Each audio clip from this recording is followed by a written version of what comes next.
Good day everyone. So today we will be talking about probably the most dreaded part of an ECG, arrhythmias. And when we start off with arrhythmias, we'll be dividing it into two sessions so that you don't have too much of electrical overload. First off, I'll talk to you about bradyarrhythmias, and the next video about tachyarrhythmias. So what do you mean by a bradyarrhythmia? Now, if you see the normal heart rate is 60 to 100 beats per minute. So anything less than 60 per minute is bradycardia. Anything above 100 beats per minute is tachycardia. Now, before you understand bradyarrhythmias, you need to understand the PR interval. If you go back to our last lecture, you will remember that I told you the PR interval is like the marriage certificate between the P and the QRS. So, a normal or a constant PR interval indicates that this P is married to this QRS, or this QRS is married to this P. Now, the normal PR interval usually does not exceed 200 milliseconds. So, if your PR interval exceeds 200 milliseconds, it is known as first degree AV block. Yeah. So, PR interval more than 200 milliseconds. So, if you remember, I told you one small square is 40 milliseconds. So, 5 small squares is 200 milliseconds. So, anything more than 5 small squares is a first degree AV block. So, basically you have a P QRST, you have a P QRST, you have a P QRST. I am not drawing the T wave here for purpose of understanding. So, PR interval starts from the beginning of the P wave to the beginning of the QRS. This is more than 200. Say for example, it is 240 milliseconds. This is again 240 milliseconds. Again 240 milliseconds. So, it is a constant PR interval. So, there is a constant prolongation of the PR interval beyond 200 milliseconds, that is first degree AV block.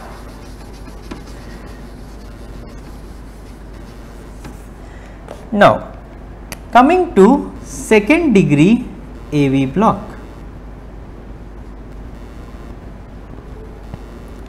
Second degree AV block are of two types. You have Mobitz type 1 and Mobitz type 2. Mobitz type 1 is also known as Wenckebach's block. So, what does that mean? In Mobitz type 1 AV block, you have a normal PQRS, then say your PR interval here is 180 milliseconds. The next PR interval is longer, say it is 240 milliseconds. The next PR interval is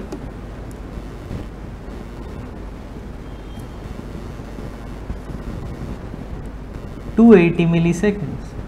Then you get a P wave, no QRS, and then again you get a P QRST with a normal PR interval. So, there is a progressive prolongation of the PR interval followed by a missed QRS, and then once again you get a normal PR interval. So, this is Wenckebach's block. Now, over here if you notice, there is something known as a decrement of increment. What does this mean?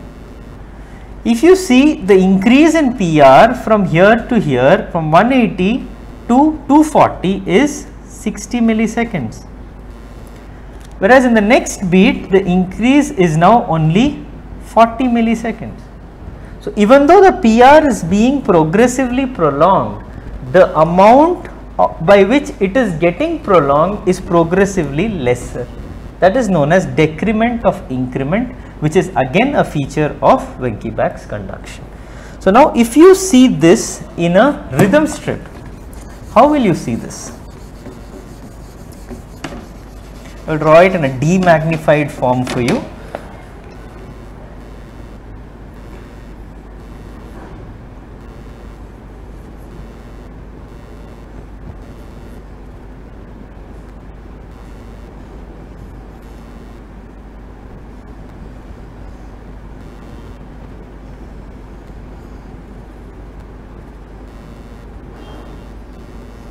And so on and so forth. So now if you see here, these are like groups. You see these three beats, they form groups. So this is known as group beating also. If you see a rhythm strip, you can recognize it as groups. So you have progressive prolongation of the PR followed by a missed beat and then the group repeats. So this is Wenckebach's conduction or type 1 Mobitz block. Now what is Mobitz type 2 AV block? Mobitz type 2 AV block is also known as a high grade AV block. Now why is it known as high grade AV block? Let us see. Because there is one thing you should remember, that Mobitz type 2 AV block, it is never physiological. So it goes to say that it is always pathological. It is the only AV block that will never occur during sleep. It can never occur in a normal condition, and it is known as a high grade AV block. So what is Mobitz type 2? Here you have a P wave which is not conducted. You have a P wave which is conducted. Again P not conducted, P conducted, P not conducted, P conducted. This is known as 1, 2. 2 P's is to 1 QRS, 2 is to 1 AV block. Mobitz type 2, 2 is to 1. If you have not conducted, not conducted, conducted, not conducted, not conducted, conducted. Now 1, 2, 3, 3 is to 1 AV block. The important thing for you to remember here is that this PR is equal to this PR is equal to this PR, or this PR is equal to this PR, meaning that this P is related to this QRS. It is just that every other P wave is not conducted. So there is still AV association occurring. So this is how you differentiate this from a complete heart block, which I will tell you about next. So you remember that there is either a 2 is to 1 or a 3 is to 1 or a 4 is to 1, depending on how many non-conducted P's are there before a conducted QRS. But you should also remember that the PR interval remains constant.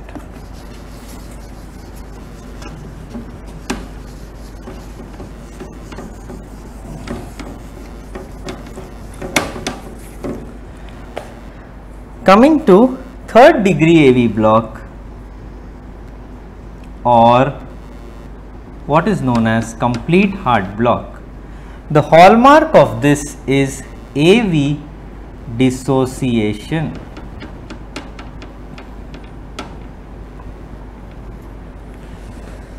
So how do you identify AV dissociation on an ECG?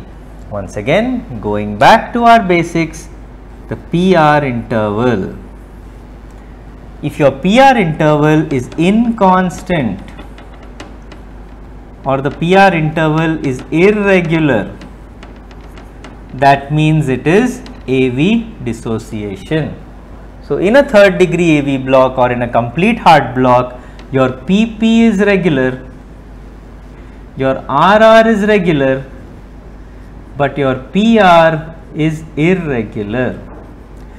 That is because the P atria are beating at their own rate, The ventricles are beating at their own rate.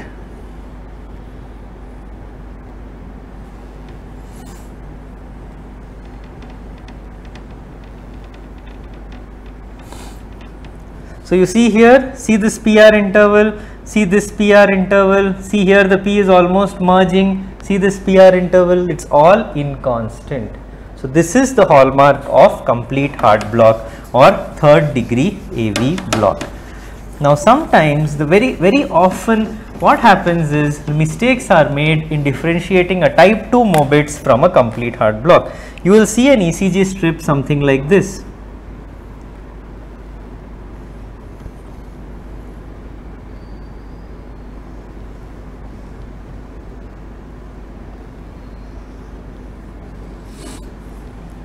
One P, 2P, QRS, 1P, 2P, QRS, 1P, 2P, QRS.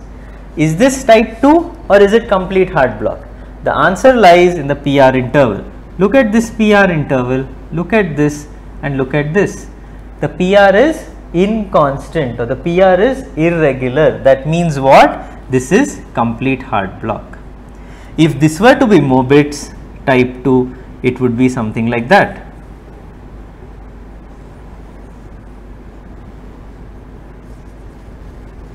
The PR would be regular, look at that. So this is Mobitz type 2.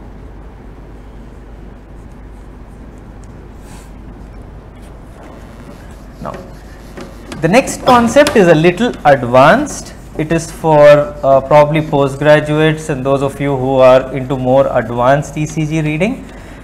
So you would have heard of terms like supra-Hessian escape and infra-Hessian escape. So the this is when we are referring to the ventricular escape rhythm. So what do you mean by this? Now when you have a complete heart block, there is a complete AV dissociation. The atria are beating at their own rate and the ventricles are beating at their own rate. So the escape rhythm that you get from the ventricles can either be supra-Hessian or infra-Hessian.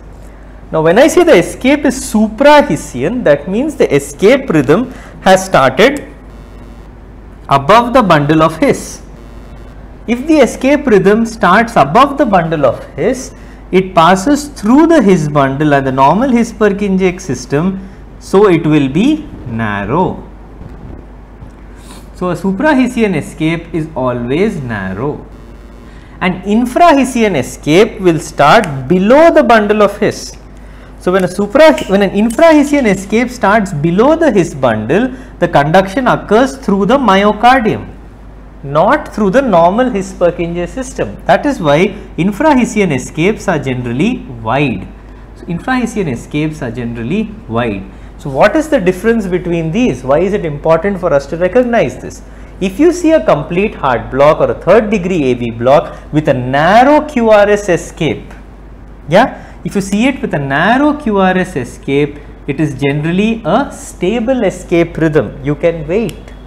If you see an infra-Hessian escape with a wide QRS, that is, you see a complete heart block with a wide QRS escape, this is a very unstable escape.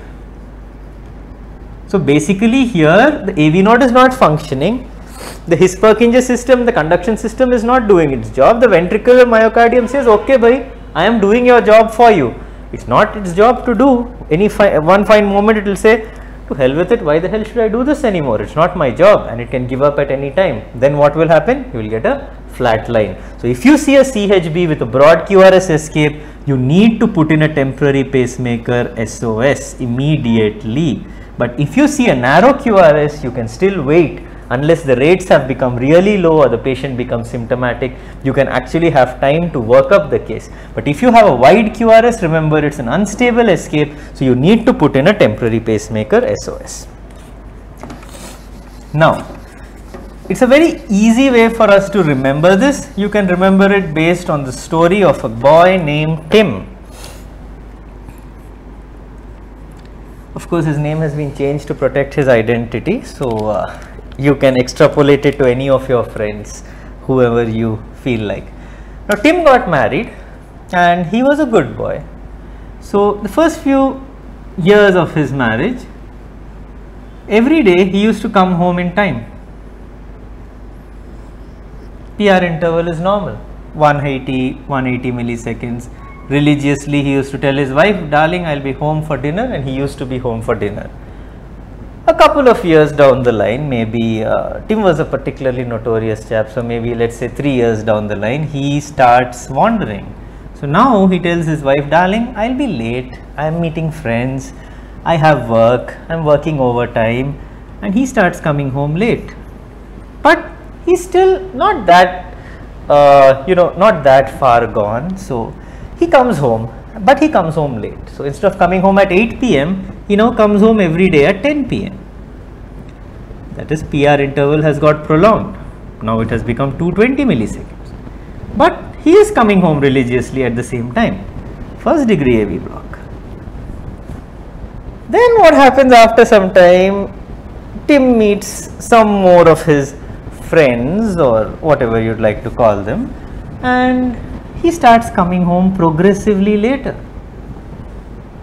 So now he's 220, then he comes home at 11 o'clock, make that 240, then one day he comes home at 1 a.m.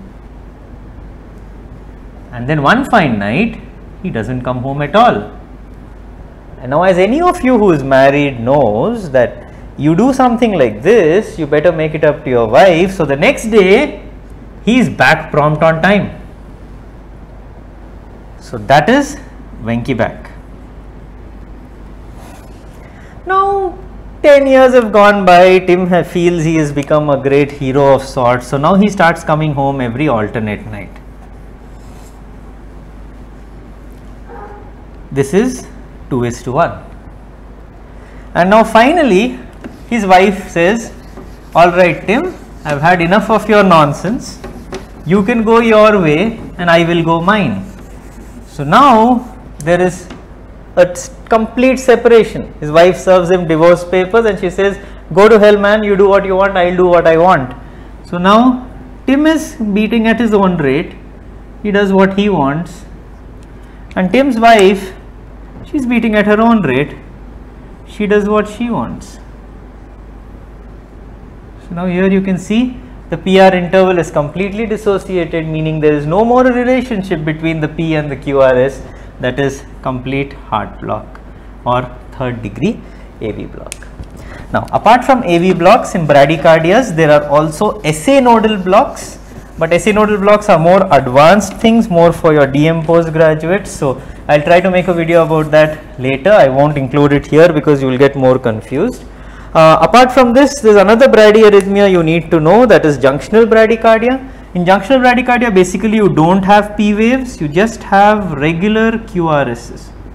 So you have QRS which are regular with absent P waves.